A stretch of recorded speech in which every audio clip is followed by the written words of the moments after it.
반갑습니다. 피쇼입니다. 오늘은 9월 초에 낙찰받았던 물건에 대해서 경락자금 대출을 받으러 가는 길입니다. 자, 대출을 어디서 받느냐라고 하면 보통 개인분들은 대출을 받는다라고 하면 정부자금 대출 또는 일선에 있는 KB국민은행이나 신한은행 제1금융권을 사용한다라고 아실 텐데, 경매를 실전에서 하는 사람들은 신협, 새마을금고 이런 쪽 아니면 보험사 이런 데 대출을 많이 활용하거든요. 한도도 많을 뿐더러 까다로운 조건도 잘 풀어주기 때문인데요. 최근 뉴스에 1주택자 이상은 대출을 안 해준다, 그래서 좀 한바탕 난리가 났던 걸로 알고 있습니다. 굳이 그렇게 할 필요가 있는가 싶기도 하지만, 우리 투자는 또 이거를 회피해야겠죠. 항상 말씀드리지만 규제를 통해서 집값을 잡으려 하면 안 됩니다. 규제를 통해서 집값을 잡았던 정부가 없거든요. 일시적으로 억누르는 겁니다. 그렇기 때문에 공급을 통해서 집값을 잡아야 되고, 궁극적으로는 지금 월세가가 되게 많이 오르고 있잖아요. 월세가에 대해서 심각하게 고민해야 됩니다. 도시의 성장 떨어지면 필연적으로 아파트의 매매가랑 전세가가 붙고, 그리고 수익률이 올라오게 되어 있습니다. 이게 무슨 말이냐라고 하면, 서울이라든지 경기도 상급지, 그 다음에 광역시의 상급지들을 보면 전세가랑 매매가가 차이가 많이 납니다. 왜냐하면 거주의 가치보다 소유의 가치가 더 높기 때문이죠. 내가 살고 있는 아파트의 가격을 보십시오. 매매가와 전세가 붙어 있다? 이거는 필연적으로 성장률이 낮은 도시에 또는 성장률이 높은 도시에서도 좋은 급지가 아닌 중하급지일 확률이 높습니다. 제 생각에는 정부에서 지금 고민해야 되는 게,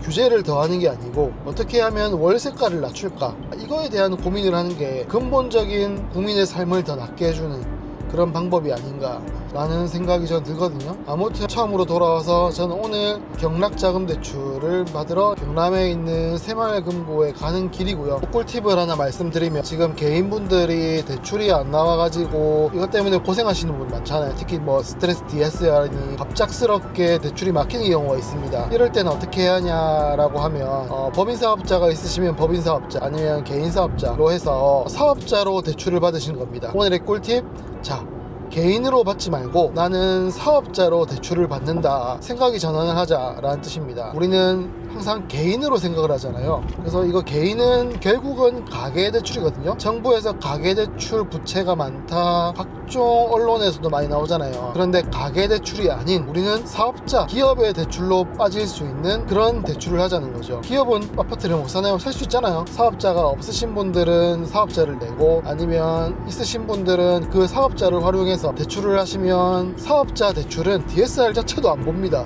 왜냐하면 가계대출이 아니기 때문에. 그러니까 정부는 가계대출을 쪼은다고 난리 하고 있잖아요. 근데 가계대출이 아닌 기업대출에는 손을 못 대는 거죠. 왜? 기업이 활성화돼야 나라 경제가 활성화가 되니까.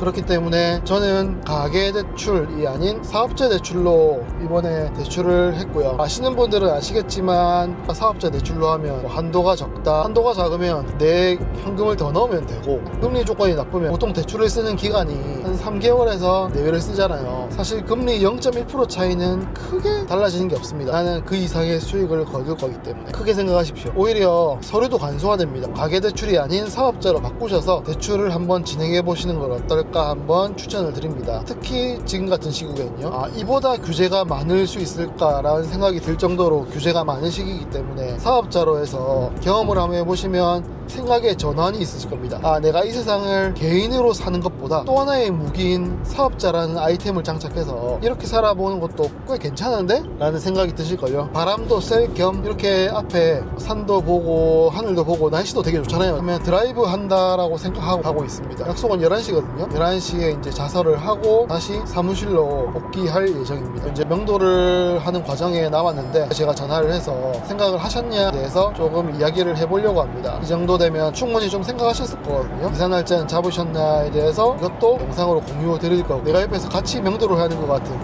그런 컨텐츠를 좀 만들어 보려고 합니다. 매도까지 하면 한 개의 스토리가 완성이 되겠죠. 이런 게 실제로 살아있는 정보가 아닌가라는 생각이 들고요. 오늘 제가 드린 꿀팁, 세상을 개인으로 사시는 것보다는 사업자로 살아보시는 것도 좋은 방법입니다. 경험을 한번 해보시면 세상을 보는 눈이 아마 달라지실 겁니다.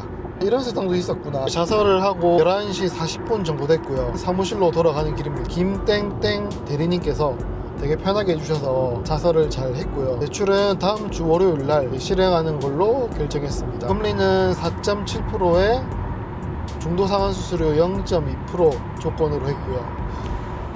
물론 사업자로 시행하다 보니까 금리라든지 여러 가지 조건에서 조금은 안 좋을 수도 있지만 개인에서 하는 각종 규제 같은 게 하나도 없습니다. 또 한 번 느끼지만 내가 개인으로 살기보다는 사업자로서 살기면 조금 더 편하다라는 거를 한 번 더 체감하게 됐고요. 저는 회사를 다닐 때, 직장을 다닐 때 개인이자 근로자로서 그리고 소비자로서의 삶을 살았거든요. 그런데 이제 제가 사업을 하고 이렇게 하다 보니 사업자로서, 생산자로서 이 세상을 개인이 아닌 사업자로서 그리고 기업으로서 살아갔을 때 세상을 보는 눈이 좀 달라집니다. 기업은 규제를 하기 힘들거든요. 어느 당이냐 상관없이, 어떤 정부냐 상관없이 기업은 무조건 잘 되게 해야 됩니다. 기업을 규제하는 정부는 없거든요. 그렇기 때문에 자본주의를 살아가실 때 레버리지의 중요성 굳이 말씀 안 드려도 잘 아실 겁니다. 이 자본주의를 살아가실 때 개인으로서 살아가기보다는 개인과 플러스 사업자로 살아가시는 게 또 하나의 무기, 그리고 새로운 생각이 많이 드실 겁니다. 한번 경험해 보시는 거를 강력히 추천드립니다.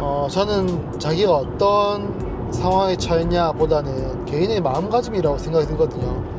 이게 일상생활에 있어서도 그렇고 업무에 있어서도 그렇고요. 비단 오늘만 해도 1시간 반 정도의 거리에 대출을 하러 왔습니다. 이 과정을 즐기느냐, 날씨가 너무 좋다, 되게 행복하다, 거기에 플러스 은행 직원과 대출할 때 스몰 토크도 하는 거죠. 이 동네 맛집 뭐예요? 왜냐하면 여기 사시는 분보다 제가 맛집을 더 잘 알 수 있는 방법이 없거든요. 그래서 온 김에 즐겁게 밥도 한 끼 하고 돌아가면 어떨까? 어디에 임장을 간다, 아니면 어딘가 업무 보러 간다 라고 했을 때 임장만 딱 하고 가지 마시고 이 동네를 한번 경험해 본다, 이렇게 했을 때 장점이 뭐냐라고 하면 이 업을 오래 할 수 있습니다. 오래 할 수 있는 동기부여가 되거든요.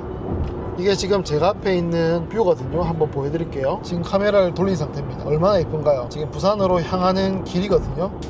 햇살도 좋고 날씨도 좋고 앞에 풍경이 되게 이쁘지 않습니까? 똑같은 풍경을 보더라도 자기가 어떤 마음가짐을 가지느냐 가 되게 중요한 것 같습니다. 업무에 있어서도 그렇고 일상을 살아가는 데 있어서도 그런 태도, 애티튜드가 되게 중요하다는 생각을 나이가 들면서 점점 많이 하게 됩니다. 전 이렇게 이제 부산 사무실로 돌아갈 예정이고요. 재밌고 더 좋은 양질의 내용으로 찾아뵙겠습니다. 구독과 좋아요는 큰 힘이 됩니다. 감사합니다.